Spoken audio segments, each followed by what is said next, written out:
12하차가 고개를 들었을 때 이미 흑이 여인은 바로 한 장 앞까지 내려와 있었다. 동시에 한 줄기 검은 빛이 지나가더니 캉 하는 소리와 함께 충격파가 사방으로 뻗어나가며 주변의 나뭇가지와 잎을 쓸어버렸다. 앞서 복면귀한 셋이 자신들이 언제 베어졌는지도 모를 정도로 빠르고 강력한 흑이 여인의 그 도끼 어린 일격이었다. 그런데 이미 베고 지나갔어야 할 검이 12하차의 목 부근에서 멈춰섰다. 12하차는 한 줄기 검은 빛이 눈앞으로 지나갈 때 절체절명의 위기를 감지했고 곧 목이 날아갈 판이었다. 그 찰나의 순간 몸을 살짝 틀어 뒤쪽 허리춤에 차고 있던 2자 정도 길이의 철봉 윗부분만을 잡고 쭉 빼어들어 겨우 목이 떨어지는 것을 막을 수 있었다. 그것은 흑이 여인의 발검 못지않게 빨랐기 때문에 가능한 일이었다.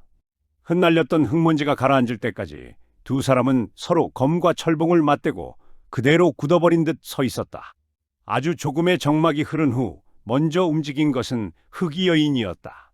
반촌 정도의 깊이로 철봉에 박혀있는 검을 살짝 비틀어 뺀 후 전광석화와 같이 12하차의 정수리를 내리쳤다. 짧은 거리에서 내려치는 검격이라 힘이 다소 덜 실려 있을 것 같았지만 12하차는 자신의 정수리 위쪽에서 커다란 바위가 누르는 듯한 엄청난 중압감을 느꼈다. 12하차는 급히 끝부분만 잡고 있던 철봉을 두 손으로 잡고는 이내 몸을 낮추며 머리 위쪽으로 돌려 막았다. 그런데 머리 위를 짓누르던 힘이 돌연 사라져버렸다. 정수리를 내려치던 그 1초는 허초였던 것이다. 흑이 여인의 검끝이 순식간에 12하차의 천도렬로 곧바로 찍어 들어왔다. 시퍼런 살기를 내뿜는 여인의 커다란 눈이 더 크게 보이며 섬뜩함을 더했다. 12하차는 정수리 위쪽을 막았던 철봉을 다시 내려막기에는 이미 늦었음을 알았다.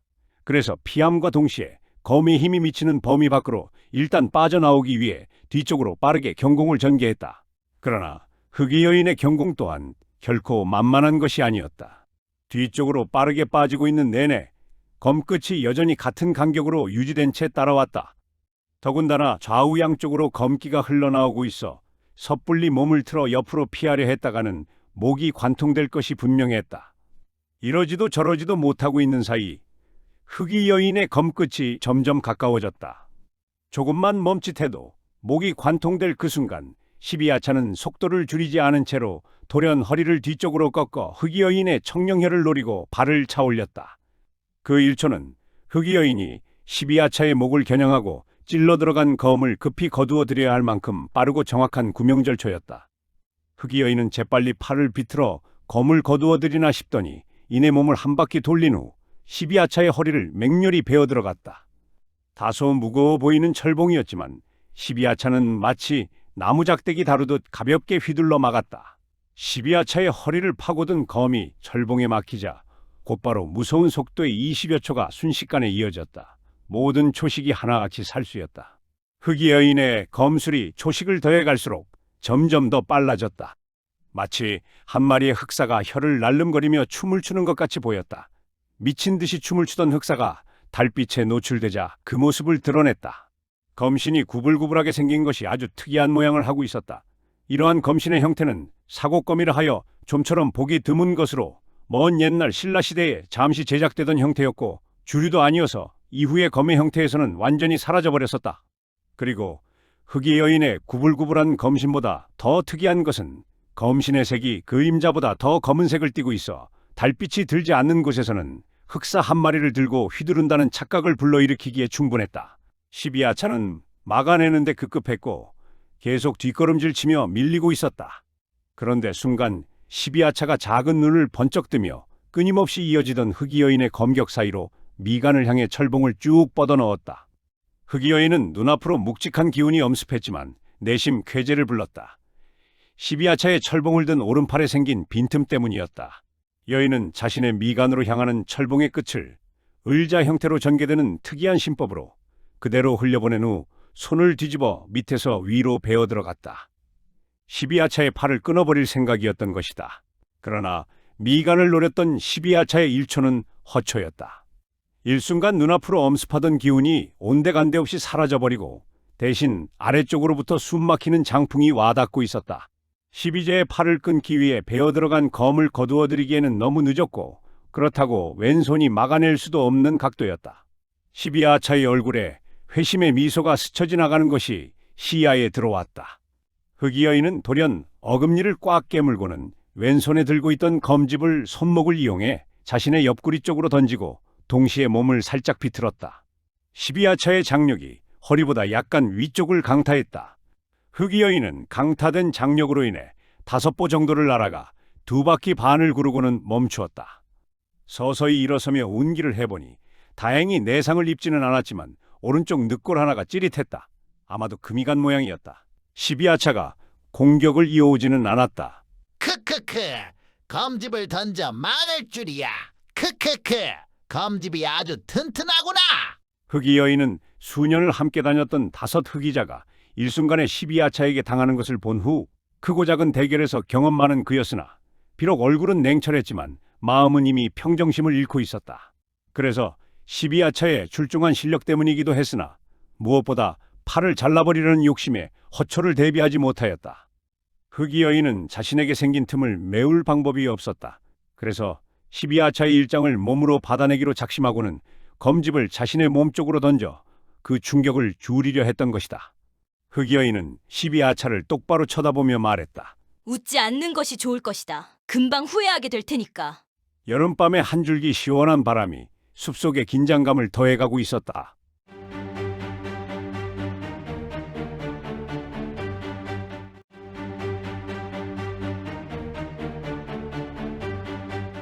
시비아차는 비웃듯 한쪽 입꼬리를 삐죽거리며 기분 나쁘게 낄낄대고 있었다. 크크크, 사명낭자, 하마터면 큰일 날 뻔했구려. 크크크, 눈빛이 살아있는 걸 보니 안심이야. 당신은 내가 건드리면 안 될 사람이지. 그런데 낭자와 겨루어 보고 싶어. 도무지 참을 수가 있어야지. 크크, 그렇지, 일어서야지. 나한테 쓰러지면 안 되지. 나한테 쓰러지면 나도 큰일 나거든. 따로 사람이 올 거야. 크크. 흑이 여인은 오른쪽 늑골로부터 통증이 밀려왔지만 손을 갖다 대거나 전혀 아픈 내색을 하지 않고 12아차를 쏘아보았다. 무슨 헛소리냐? 잉? 아직 모르나? 보기보다 좀 둔한 것 같구만. 크크.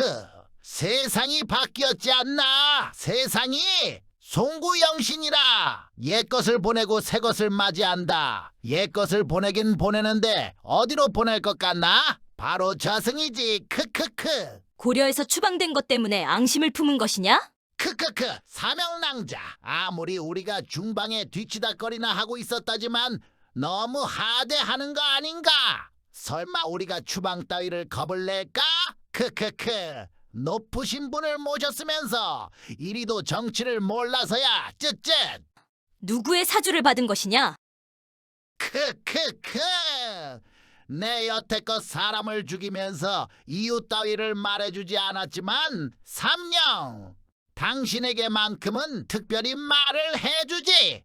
어차피 조금 있으면 죽을 테지만 크크크.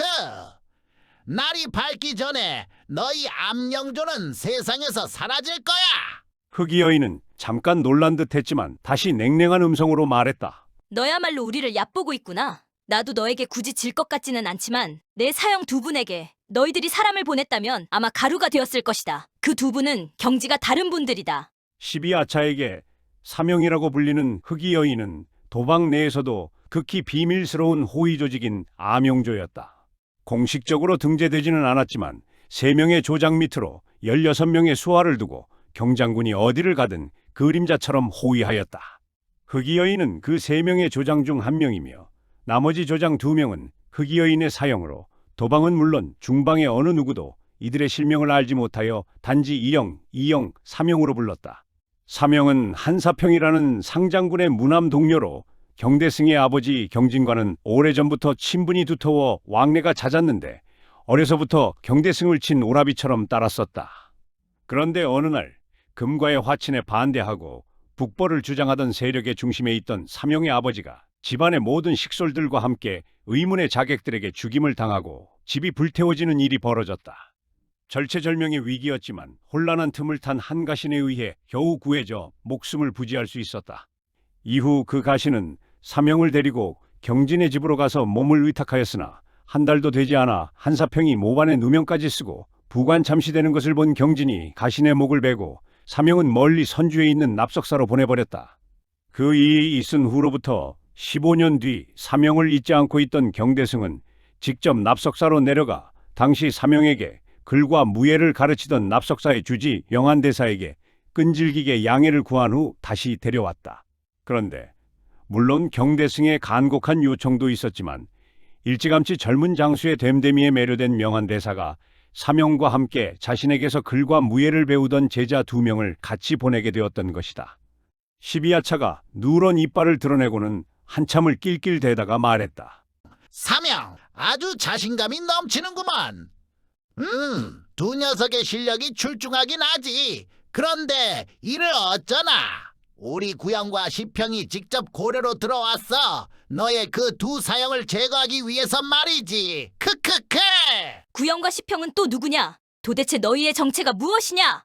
삼영은 두 사형에 대한 믿음이 깊어 걱정하지 않았으나 손을 더럽히고 싶지 않은 중방 권력자들의 온갖 더러운 일들을 은밀하게 처리하던 추득송이라는 이름을 가진 앞에 있는 12야차와 방삼열이라는 이름으로 불리며 추득송과 함께 이 일을 처리하던 11야차, 이들의 내력이 너무나 궁금해졌다.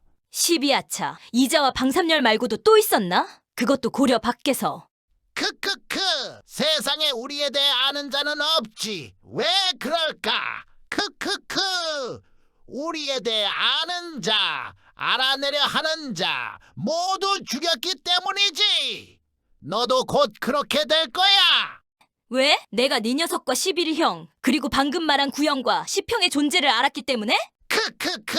변방의 적박한 땅에서 노략질만 일삼던 야만인들이 어떻게 천하를 호령하는 금국이라는 대국으로 급성장했는지 알아? 우리가 없었으면 불가능한 일이었지. 크크크. 내 위로 11명의 사형이 있다. 각자 맡은 지역에서 그림자처럼 움직여 일궈낸 것이다. 크크. 그러고 보니 나도 그림자, 너도 그림자구나. 크크. 그림자들의 일은 그림자들끼리 해결해야지. 그럼 고려에는 네 놈과 방삼열 두 녀석이 온 것이냐? 그렇지. 고려에서 무얼 하고 있었던 것이냐? 조정의 쓰레기 같은 위정자들의 사주를 받아 우리 암영조를 치는 것이냐? 크크크. 새롭게 중방과 나라를 이끌 자들이 기존의 것들을 쓸어버리는 것은 당연한 것 아닌가? 모난 돌이 정을 맞게 되어 있듯이 모든 것이 너의 죽음 때문에 벌어진 일이야. 경장군 같은 자가 나타나 자신의 뜻을 관철해 나간다면 고려로서는 더할 나위 없이 좋은 일이나 주변 나라들과 애국심 없는 자, 권력에만 관심 있는 자들에게는 이보다 더 나쁜 일은 없지. 그런데 고려라는 나라는 정말 재미있어. 크크크. 조그마한 꼬투리 거리라도 하나 던져주면 그때부터는 알아서 서로를 잡아먹더군. 그 때문에 우리 일도 줄지만 말이야. 크크. 그래도 경장군 제거는 우리가 아니었으면 성공하지 못할 일이었지. 크크크. 사명은 순간 몽둥이로 뒤통수를 맞은 것처럼 눈에 불이 번뜩이며 정신이 혼란스러웠지만 이내 정신을 차렸다. 그러나 자신도 모르는 사이 두 손이 부들부들 떨리고 있었다. 크크크. 몰랐나? 나는 이런 반전이 있는 상황이 너무 좋아. 크크크. 내가 만든 세상에 단 하나뿐인 독.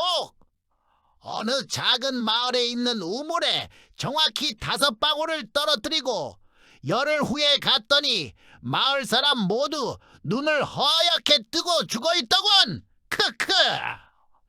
세상에 그 어떤 것과도 반응하지 않지만 사람 몸에만 들어가면 폐와 심장을 빠르게 갉아먹지. 크크.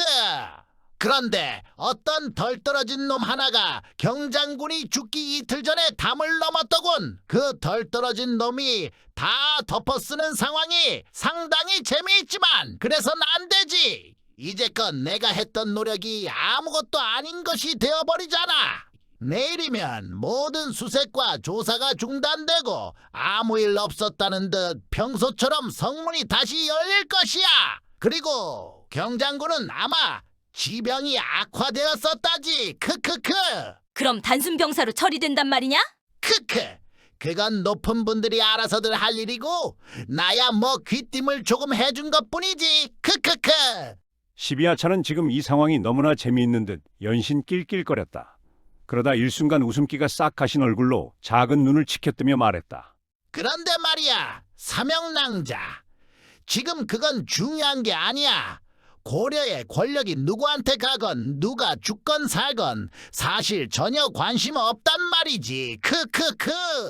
사명은 치솟아오르는 분노 때문에 말이 제대로 나오지 않았다. 중요한 일이 아니라고?